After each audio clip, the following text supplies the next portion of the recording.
I first read the summing up 25 years ago. I know it was 25 years ago because I first heard about the book from James Salter's memoir, Burning the Days, which came out in 1997. Near the end of the book, Salter is talking about his friendship with a guy named Robert Phelps. Phelps is probably most known for having brought the French writer Colette to the attention of American readers. He not only translated her, but he collected a bunch of her autobiographical writings and turned it into a kind of memoir. Anyway, it was with Robert Phelps' library that Salter kind of cultivated his literary tastes. And at one point he takes down the summing up from Phelps's library, and Phelps tells him that it's Maugham's best book. I think at that point I had read The Razor's Edge, Maugham's book that he wrote, I think in 1944, when he was almost 70 years old. Maybe he was 70 years old, or even older. It was a book about a seeker, and I think I'd been drawn to that book because I think the beats had kind of referred to it. It had a kind of feel of Hermann Hesse type feel. Anyway, I was not so impressed or enough impressed by the book to go to his other novels. He's most famous for a novel called Of Human Bondage, which was an autobiographical book about his years working as a doctor in the slums of London. He also wrote a novel called The Moon and Sixpence, which I think was based on the French painter Paul Gauguin's life. And I should say that he is well known for his short stories, a book of short stories that he wrote on the South Seas. The most famous of those stories is called Rain. Also, he wrote a book called Don Fernando about Seville. So I've read his writings on Seville because that's where I live, and they're pretty good. Anyway, Maugham came from a bourgeois family, a family of lawyers, although he chose to study medicine because all his brothers had gone into law. He had a bad stutter. His mother and father died when he was very young, and he ended up living with this kind of stodgy parson uncle that he had. He was gay. I don't think he was physically attractive. He talks or writes about how ugly his relatives were. The book is not a typical modern day memoir in that, he doesn't write about his life in anecdotes or through characterization of, loved ones or friends, He's not novelizing his coming of age or anything like that. He will use anecdotes, like, for example, he'll use them to sort of show what he learned from them. You don't really have to, in this book, interpret narrative so much as you have to follow Maugham's logic. Like, for example, he'll write about a time when, after he makes his decision to choose playwriting, which he did for, I think, 20 years. He took time off from writing novels. Anyway, he's walking down the streets in London after one of his plays has been put on, and he looks at the sun coloring the clouds, and he thinks, thank God I can now look at a sunset without having to think how to describe it.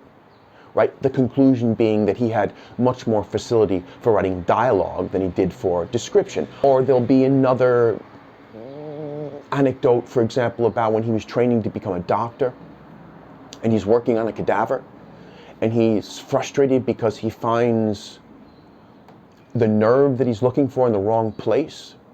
And one of his instructor teaches him, how does he put it, that in anatomy, it was the normal that was uncommon. And then he then applies that to human beings in general, to their personalities, and applying it to art. Okay? In a way, the book is kind of like life lessons, but that makes it sound trite. Maugham is a kind of self-taught intellectual. Okay? he writes about what he's learned after having worked as a young doctor, having been a successful commercial playwright, having been a successful commercial and literary novelist, having been a traveler, having been a reader, having been a thinker, okay? And, you know, it's like he's an intellectual with the common touch. That's what he is. He will, you know how sometimes intellectuals will speak in kind of lofty riddles? And in a way it's kind of to protect themselves, because, you know, if they're not clear, they're kind of like protected from being scrutinized, because you can't really scrutinize anything that's not clear. Maugham is nothing if not clear. He's tremendously clear. And you know, part of that clarity comes from his prose, which I would describe as mellifluous. He'll write 2, 3, sometimes 4-line sentences, hardly using commas, and they'll explode with clarity in your head. It's definitely not purple prose, it's definitely not flowery prose, but it is, I would say, naturally ornate prose, not contrived at all. He positions words in ideas perfectly, okay? There were times where I just felt like I had to read the sentences out loud for the sheer joy of it. A lot of people say that this book is a must-read for aspiring writers, and that's true, okay? I mean, imagine what it was like to learn to write before creative writing workshops or MFA programs, when, as Maugham says, the professional writer had to learn his craft at the expense of the public. That's really how Maugham learned to write, with his mistakes, seeing the public react to his work. Not only his plays, but also his novels. Okay? So the book is very, very eloquent, let's say, about failure, about what it means to be an artist, what it means to have talent, what it means to be a genius. He's very eloquent on his limitations. You know, I would say that he is brilliant about his lack of brilliance as a writer. Okay?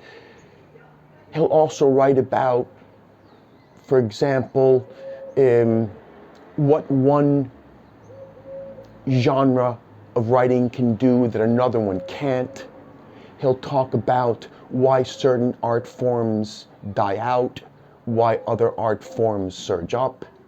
He'll talk about writing for oneself as opposed to writing with the audience in mind. He'll talk about or write about the danger of hack work, whether that's being a commercial playwright, or he doesn't mention this, but I think you could refer to also script writing or journalism. He talks about the need for writers to find a routine, a writing routine, but he also speaks about the dangers of sticking too closely to that routine. But it's not only, I don't think, a book for aspiring writers, because, you know, he also read all the great thinkers and struggled to figure out what they meant. And I think that turned him into a great thinker in a way as well. Or not, maybe great thinker is the wrong word, but a tremendously illuminating one, you know? Almost like making the great ideas accessible to someone like me, for example. Like, he'll speak about, does God exist? What is self-realization? What is the purpose of evil? He'll talk about suicide. He'll talk about youth. He'll talk about old age. He'll talk about truth, write about truth, beauty, goodness. you think sometimes, or I sometimes think, what makes a great writer?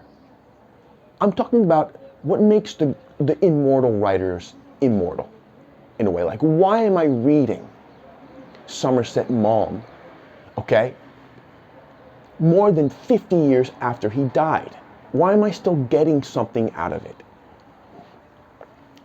Ambition is the wrong word, because I don't think these writers were necessarily trying for greatness, okay? But their scope is, it's the scope of their work. It's the scope of their books. It's the scope of a book like The Summing Up.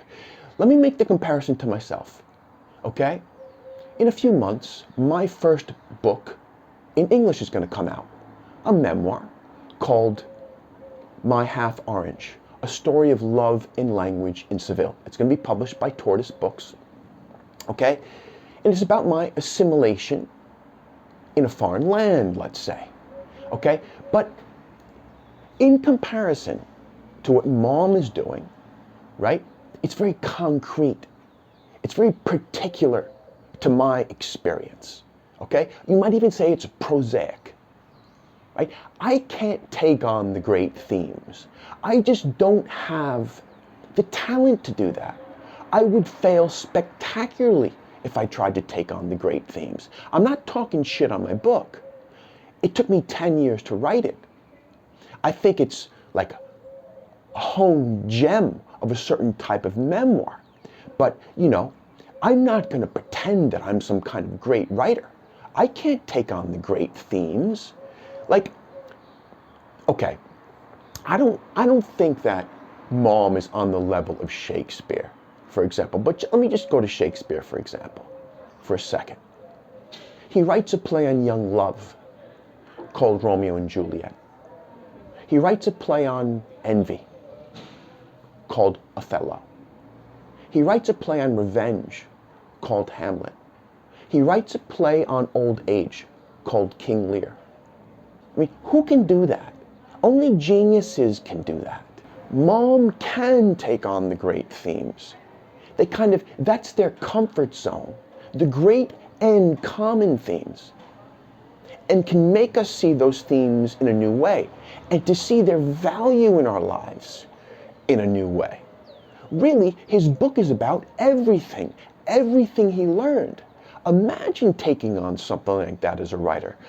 64 years old, I'm going to sit down and sum up my life in 200 dense, but very accessible pages.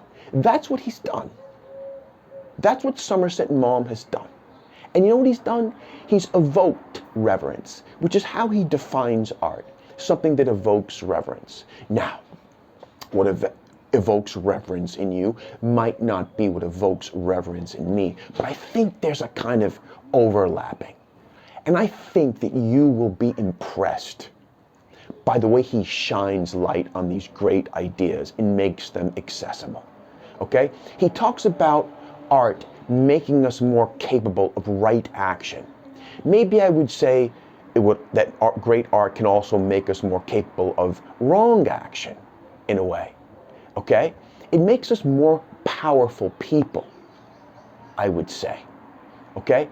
Without a doubt, if you're a good person, Somerset Maugham is going to make you a better person. And I worry that if you're a bad person, he'll make you a worse person.